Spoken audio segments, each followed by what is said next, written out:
राम राम जी सरन। और क्या हो करी हुई हो? होली खूब एंजॉय बढ़िया तरीका हूँ। अब वापस पढ़ाई करा जाओ।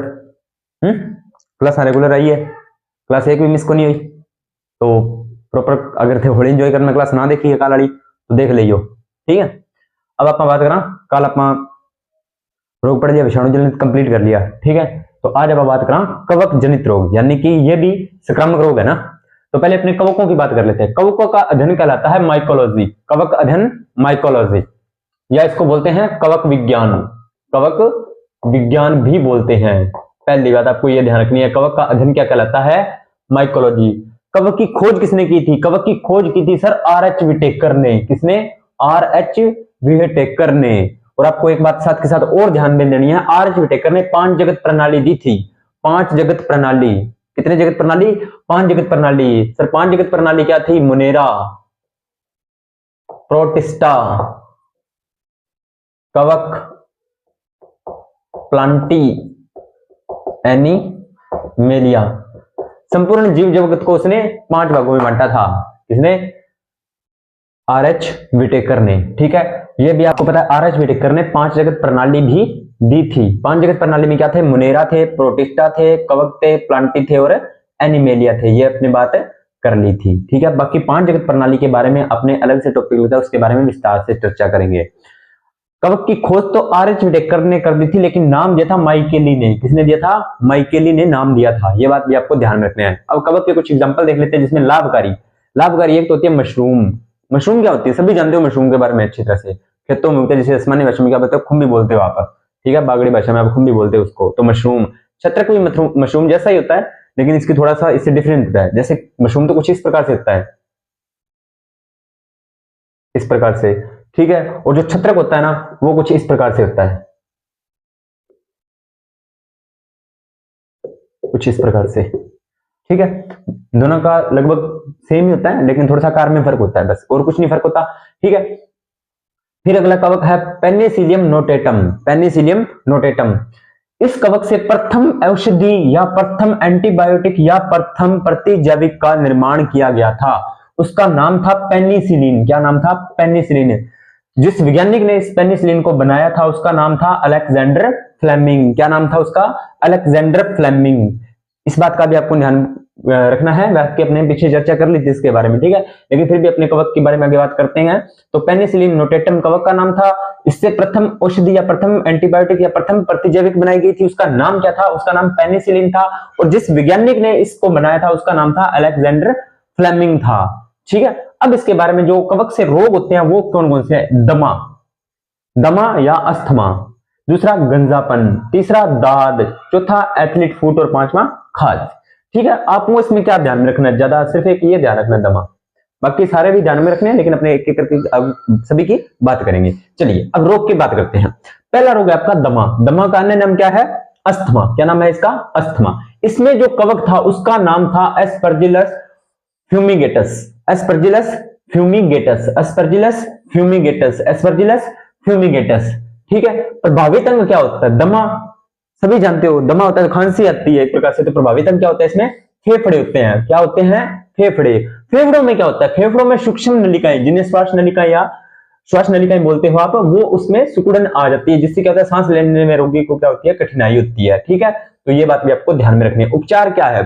उपचार में कुछ मेडिसिन के नाम है, जैसे डेरिफाइलिन हो गई, टेड्रोल हो गई, एड्रेनालिन हो गई, ब्रोमोहेक्सिन हो गई, डेल्टा कोर्टिल हो गई, ईटीसी। और भी बहुत सी मेडिसिन होती हैं, लेकिन आपको ज्यादातर एक ये डेरिफाइलिन याद रख लेना, क्योंकि ये मार्केट में ज्यादा चलती है, ठीक है। इसका थोड़ा सा ध्यान रख लेना, और एक इसका ध्यान रख लेना, और एक इसका ध्यान रख लेना। ये 2-3 मेडिसिन का आपको थोड़ा सा ध्यान में रख लेना, ठीक है।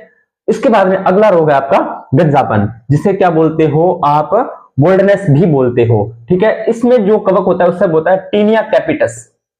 क्या नाम है उसका? Tinea capitis. उसका नाम है सिर के बालों की ग्रंथियां नष्ट हो जाती हैं, और रोगी के जो सिर के पीछे वाले हिस्से में बाल होते हैं वो धीरे धीरे हल्के पड़ने लग जाते हैं या बाल टूटने लग जाते हैं, ठीक है। उस प्रकार को उसको गंजापन बोलते हैं। बाकी एक बात और बता देता हूं, जिसको गंजापन के और भी बहुत से रीजन होते हैं, जिसमें आप स्ट्रेस को इंक्लूड कर सकते हो, ठीक है। टेंशन की वजह से भी हो जाते हैं, किसी कारणवश, और बहुत से कारण है, खाने पीने की वजह से, वातावरण की वजह से, ये अन्य रीजन है। लेकिन आपको इसमें गंजापन में अगर आपको ऑप्शन में दे दे टीनिया कैपिटस, तो आप इसको डन कर सकते हो। इसके बाद में है दाद, सभी जानते हो दाद के बारे में। इसका जो कवक होता है दाद में क्या होता है, खाज टाइप की होती है, कुछ नहीं होता इसमें, ठीक है। इसमें क्या होता है, ट्राइकोफाइटोन, इसका जो कवक का रोग कारक होता है वो होता है ट्राइकोफाइटोन। त्वचा के नीचे कवक अपना एक जाल सा बना लेते हैं। त्वचा के जो नीचे वाला हिस्सा होता है, ये मान लीजिए आपकी त्वचा, इसके नीचे वाले हिस्से में क्या करते हैं, कवक अपना जाल बना लेते हैं और त्वचा पर जिससे लाल रंग के धब्बे आपको दिखाई, या लाल रंग के धब्बे या लाल रंग के रिंग दिखाई देते हैं, इसको इसलिए रिंग वर्म भी बोलते हैं, ठीक है। उसके बाद में है खाज, एस्केरिस स्केबीज, इसका रोग कारक है। खाज में क्या रोगी को खाज खुजली होने लगती है, बस ये बात आपको ध्यान में रखनी है। यहां पर अपने कवक जनित रोग होते हैं कंप्लीट, इतने ही है, ठीक है। एक बार इसकी फिर मैं आपको रिवाइज करवा देता हूं फटाफट, ठीक है। अध्ययन माइकोलॉजी खोज आर.एच. Whittaker, RH. विटेकर ने 5 जगत प्रणाली भी दी थी, जो कौन कौन सी, मुनेरा, प्रोटिस्टा, कवक, प्लांटी और एनिमेलिया। नाम दिया था माइकेली ने, कवक में लाभकारी प्रोटीन मशरूम, लाभकारी कवक होते हैं मशरूम, छत्रक और पेनिसिलियम नोटेटम। पेनिसिलियम नोटेटम से क्या बनाई गई थी, प्रथम एंटीबायोटिक बनाई गई थी जिसका नाम था पेनिसिलियम। किसने बनाई थी, अलेक्जेंडर फ्लेमिंग ने। रोग क्या थे, दमा, गंजापन, दाद, एसिड फुट और खाज। दमे की बात करते हैं, दमे का अन्य नाम अस्थमा होता है। कवक का नाम होता है एस्परजिलस फ्यूमिगेटस होता है। प्रभावित अंग इसमें फेफड़ा होता है, फेफड़ों की सूक्ष्म नलिकाएं सिकुड़न आ जाती है। उपचार में डेरिफेलिन, ट्रेडोल और डेल्टा कोल्डिल आपको याद रखना है। गंजापन में क्या होता है, टीनिया कैपिटस होता है, बालों की सिर की ग्रंथियां नष्ट हो जाती हैं। दाद में ट्राइकोफाइटोन होता है, त्वचा पर लाल रंग के धब्बे बन जाते हैं। खाज में क्या होता है, एस्केरिस स्केबीज होते हैं। ये आपका फटाफट मैंने रिवाइज किया है, क्योंकि अपने इसमें ज्यादा ध्यान देने वाली बातें नहीं है, ये इसमें से क्वेश्चन आपको मिल जाएगा। अब अपने देखने इस स्लाइड में से क्वेश्चन कितने मिलते हैं। पहला क्वेश्चन आपको मिल सकता है अध्ययन से, दूसरा क्वेश्चन खोज, तीसरा 5 जगत प्रणाली, चौथा नाम, पांचवा पेनिसिलियम नोटेटम, छठवां प्रथम औषधि, सातवां पेनिसिलिन, आठवां अलेक्जेंडर फ्लेमिंग और नौवां एस्परजिलस वाला एस्परजिल फ्यूमिगेट से प्रभावित अंग, 10वां ठीक है होता क्या है सूक्ष्म नलिका 11वां, उपचार में डेरिफेलिन 12वां, गंजेपन में 13वां, दाद में 14वां और खाज में 15वां। इस स्लाइड से आपको 15 क्वेश्चन मिलने की संभावना है। बता दिए इतनी बातें, ठीक है। इसमें ज्यादा क्वेश्चन था नहीं, इतने ज्यादा आपको इसमें लोड लेने की जरूरत नहीं है, ठीक है। विषाणु और जीवाणु से ज्यादा क्वेश्चन गिरते हैं तो वो मैंने आपको करवा दिए हैं। कवक को भी मैंने करवा दिया है, जितने क्वेश्चन बनते थे इससे बाहर क्वेश्चन आपके नहीं बनेंगे, ये थोड़ा सा ध्यान दे लेना, ठीक है। अब इसके बारे में आप इसका स्क्रीनशॉट लीजिए, फिर अपने आगे बात करते। चलो अब अगर बात करें प्रोटोजोआ जनित रोग, प्रोटोजोआ जनित रोग, ठीक है जी। प्रोटोजोआ, तो प्रोटोजोआ का अध्ययन कहलाता है प्रोटोलॉजी या प्रोटोजूलॉजी, प्रोटोलॉजी या प्रोटोजूलॉजी। जूलॉजी क्योंकि प्रोटो एक जंतु, प्रोटोजोआ एक जंतु है, इसलिए इसे प्रोटोजूलॉजी बोलते हैं। जंतु विज्ञान का अध्ययन जूलॉजी कहलाता है, इस बात को आपको पता है, नहीं पता तो मैंने बता दिया। जंतु विज्ञान का अध्ययन जूलॉजी कहलाता है, तो प्रोटोजूलॉजी इस प्रकार से इसे बोल सकते हैं, प्रोटोलॉजी या प्रोटोजूलॉजी, इसका प्रोटोजोआ का अध्ययन कहलाता है। प्रोटोजोआ की खोज किसने की थी आपको पता है, मैंने बता चुका हूं, एंटोनी वॉन ल्यूवेनहॉक। किसने की थी, Antony von Leeuwenhoek. Antony von Leeuwenhoek ने प्रोटोजोआ की खोज की थी। और किसकी खोज की थी भाई, कमेंट सेक्शन में बताइए, ठीक है। चलो कमेंट सेक्शन में आप भी लिखना, मैं भी बता देता हूं आपको कौन कौन सी खोज की थी। जीवित कोशिका की खोज की थी, आरबीसी की खोज की थी, शुक्राणु की खोज की थी, और किसकी खोज की थी बताना कमेंट सेक्शन में। 3 मैंने बता दिए, एक आप बताओगे, ठीक है। इसके बाद में एग्जाम्पल है प्रोटोजोआ का अमीबा, क्या अमीबा, ठीक है। प्रोटोजोआ का एग्जाम्पल क्या है, अमीबा है। तो अमीबा को अमर प्राणी भी बोलते हैं, क्या बोलते हैं, अमर प्राणी। अब प्रोटोजोआ से होने वाले रोग देखते हैं, निद्रा रोग, निद्रा रोग या sleeping sickness, sleeping sickness, sorry sleeping sickness, ठीक है। पेचिस, मलेरिया, पायरिया और कालाजार, ठीक है। तो पहले अपने बात कर लेते हैं निद्रा रोग या स्लीपिंग सिकनेस, स्लीपिंग या निद्रा रोग या स्लीपिंग सिकनेस। रोग कारक क्या होता है इसमें, रोग कारक होता है ट्रिप्नेसोमा गैम्बियंस, ट्रिप्नेसोमा गैम्बियंस, ट्रिप्नेसोमा गैम्बियंस। और ये एक परजीवी होता है, परजीवी होता है यानी किसी दूसरे जीव पर आश्रित होता है। परजीवी का मतलब क्या होता है कि दूसरे जीव पर निर्भर रहता है और दूसरे जीव को क्या पहुंचाता है, वो हानि पहुंचाता है, उस प्रकार का होता है परजीवी, ठीक है। जैसे अमरबेल भी एक प्रकार से परजीवी है, ठीक है। तो उस प्रकार का आपको ध्यान में रखना है। परजीवी क्या होते हैं, जो दूसरों जीवों पर आश्रित होते हैं। चलिए जी, ये किस पर आश्रित होता है, ये होता है सिसी मक्खी के शरीर पर आश्रय करता है, किसके, सिसी मक्खी के शरीर पर, ठीक है। ये अब क्या प्रभाव करता है, शरीर में लसिका ग्रंथियां बढ़ जाती है, क्या बढ़ जाती है जी, शरीर में लसिका ग्रंथियां बढ़ जाती है। और क्या होता है, शरीर में मानसिक और शारीरिक निष्क्रियता उत्पन्न होती है, रोगी सारा दिन सुस्त ही रहता है। ठीक है, तो आप सुस्त नहीं रहोगे इसको देख के, क्योंकि आप तो एक्टिव रहना है आपको इसके। ठीक है, तो निष्क्रिय रोगी क्या रहता है, मानसिक और शारीरिक निष्क्रिय रोगी सारा दिन सुस्त ही रहता है। और क्या ध्यान रखना है, इसका उपचार क्या है, ट्रिप्सिमाइड सुई का पूरा कोर्स लेना है, ट्रिप्सिमाइड सुई का पूरा कोर्स। ठीक है, और क्या लेना है, कीटनाशक द्वारा सीसी मक्खी को नष्ट कर दो। ठीक है, इसके द्वारा कीटनाशक द्वारा सीसी मक्खी को नष्ट करना। उसके बाद में अगला रोग आता है आपका पेचिस। कौन सा, पेचिस। ये पेट से संबंधित रोग है। ठीक है, इसमें प्रभावित आंत होती है, आपको ध्यान रखना है।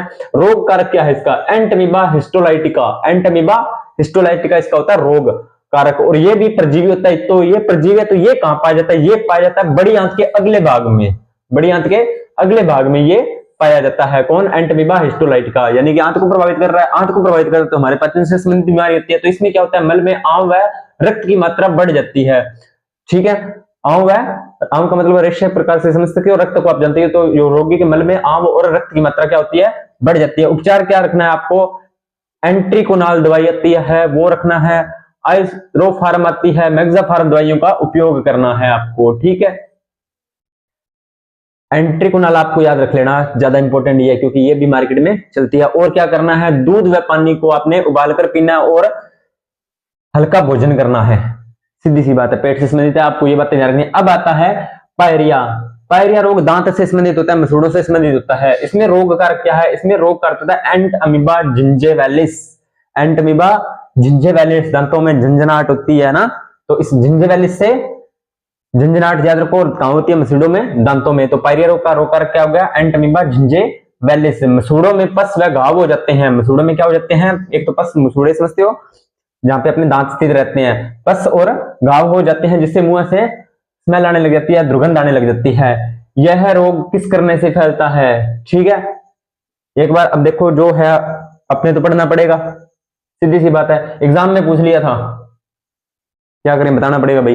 ठीक है, तो यह रोग किस करने से फैलता है। उपचार, उपचार क्या है, भोजन में विटामिन सी की मात्रा होनी चाहिए और रेशेदार खाद्य पदार्थों का हमें सेवन करना चाहिए। उसके बाद में कालाजार, अगला रोग कौन सा है, कालाजार। इसमें क्या रोग कारक है आपका, इसमें है लेशमानिया डोनोवनी। वह क्या होता है, बालू मक्खी।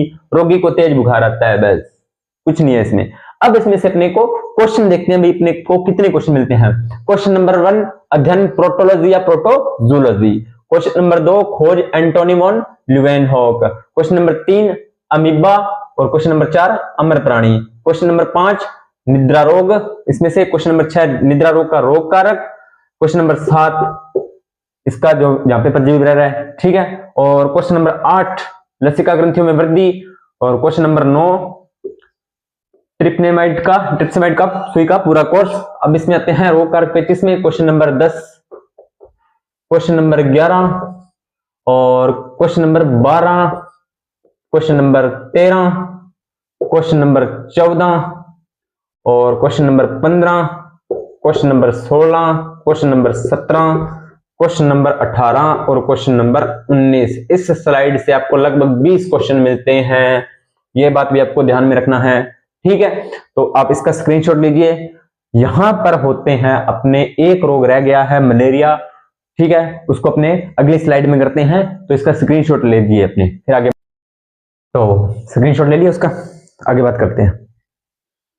लास्ट रोग अपना मलेरिया। सभी जानते हो मलेरिया को, मच्छरों से फैलता है, बुखार आता है, ये वो। ठीक है, आराम से पढ़ते हैं।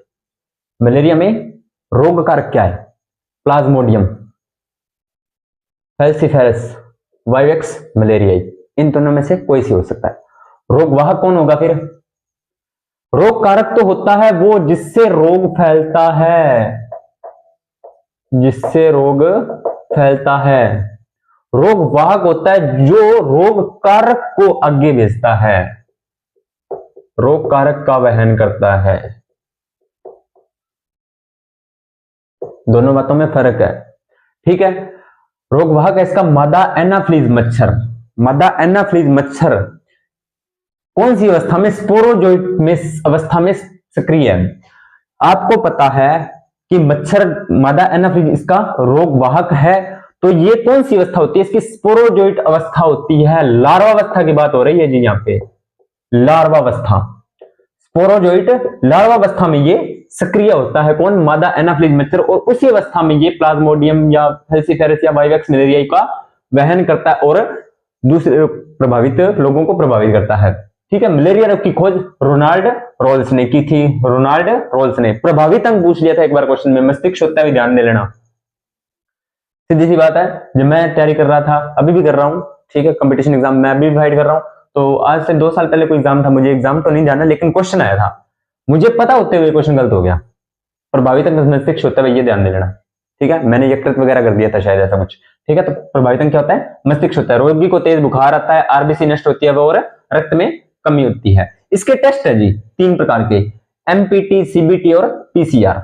ये 3 टेस्ट है, तो इनके पूरे नाम है malaria parasite test, server binded test, polymer chain reaction. ये 3 प्रकार के टेस्ट हैं। उपचार में आपको बहुत सुना है, कुनैन की गोली खाओ, विक्स की गोली खाओ, खिचखिच दूर करो, वो नहीं, कुनैन की गोली खाओ, मलेरिया भगाओ। ठीक है, ऐसा कुछ। ठीक है, तो मलेरिया में कुनैन की दवाई दी जाती है, और कुनैन को सिनाकोना पादप की छाल से प्राप्त किया जाता है। कहां से, सिनाकोना पादप की छाल से प्राप्त किया जाता है। इसके द्वारा, और इसके बाद में और है, पेलुड्रिन है, प्रिमाक्विन है और क्लोरोक्विनिन है। ये आपको 2-3 मेडिसिन ध्यान रखनी है। यहां पर होते हैं अपने संक्रामक रोग में बात हो जाती है, जितने भी संक्रामक रोग थे अपने कंप्लीट कर लिए हैं। अब अपनी बात करेंगे आगे अगली क्लास के साथ, अनुवांशिक रोग हो गए, असंक्रामक रोग हो गए, उनके बारे में, जैसे कमी से होने वाले रोग हैं, अंग नष्ट होने वाले रोग, सभी रोगों के बारे में आराम से डिस्कस करेंगे। ये अपनी क्लास काफी लंबी होती है, पार्ट्स में, इसलिए अपने को इसके कर रहे हैं, लगभग 8 से 9 पार्ट बनेंगे, तो आपको पूरा देखना है, क्योंकि ये क्लास आपके लिए बहुत हार्मफुल, सॉरी है, बहुत केयरफुल या बहुत लाभदायक आपके लिए रहने वाली है, क्योंकि इस क्लास से आपको 101% क्वेश्चन मिलेंगे मानव रोग चैप्टर में से। ऐसा कोई एग्जाम नहीं है जिसमें साइंस इंक्लूड हो और मानव रोग का चैप्टर ना हो, कोई सा एग्जाम देख के उठा लो। ठीक है, तो सभी को आपको देखना है, कोई दिक्कत नहीं है, कोई चीज नहीं समझ आई कमेंट में पूछो। ठीक है, मुझे पता है मेरी हिंदी में कई बार एक बार अक्षरों में मिस्टेक हो जाती है, सीधी सी बात है, मिस्टेक हिंदी, आपको पता है साइंस में इतना मिस्टेक, हिंदी का लैंग्वेज का इतना असर नहीं होता, बस आपको डायरेक्ट आंसर पता होना चाहिए बस, और कुछ मैटर नहीं करता।